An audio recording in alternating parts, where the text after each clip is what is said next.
Mahkamah Konstitusi mengabulkan sebagian permohonan Effendi Ghazali dan kawan-kawan tentang pelaksanaan pemilu serentak. Namun MK menegaskan, putusan tersebut baru akan berlaku untuk pemilu 2019 dan seterusnya. MK khawatir bila dilaksanaan pada pemilu 2014 akan mengganggu proses pemilu yang sedang berjalan saat ini. Dalam proses pengambilan keputusan, hanya Hakim Konstitusi Maria Farida Indarti yang berbeda pendapat dan menolak permohonan untuk seluruhnya. Kekuasaan Hakiman amar putusan mengadili menyatakan 1. Mengabulkan permohonan pemohon 1.1 pasal 3 ayat 5, pasal 12 ayat 1 dan ayat 2, pasal 14 ayat 2 dan pasal 112 Undang-Undang Nomor 42 Tahun 2008 tentang Pemilihan Umum Presiden dan Wakil Presiden, bertentangan dengan Undang-Undang Dasar Negara Republik Indonesia tahun 1945.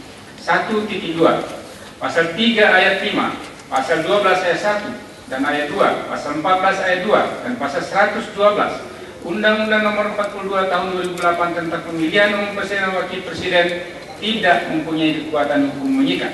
2. Amar putusan dalam angka 1 tersebut di atas berlaku untuk penyelenggaraan pemilihan umum tahun 2019 dan pemilihan umum seterusnya.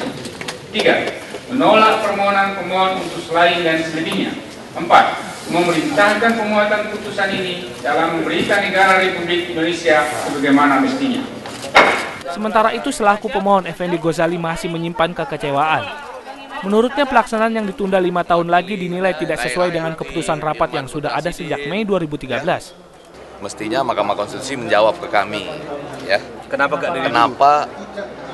dari Mei itu ditahan sampai Januari 2014, itu aja. Mohon teman-teman media. Jadi kami menerima, ya, bersyukur atas apa yang diputuskan, menerima demi kepentingan bangsa di atas kepentingan individu ataupun kelompok. Kemenangan rakyat, kemenangan konstitusional. Tapi tolong ditanyakan ke MK, kenapa dapat permusyawaratan hakim yang sudah selesai pada Mei 2013, ada apa ya ditunda sampai Januari 2014? Pasal 3 ayat 5 Undang-Undang Pilpres yang digugat Effendi Ghazali menyatakan, pemilu presiden dan wakil presiden dilaksanakan setelah pelaksanaan pemilu umum anggota DPR, DPD, dan DPRD.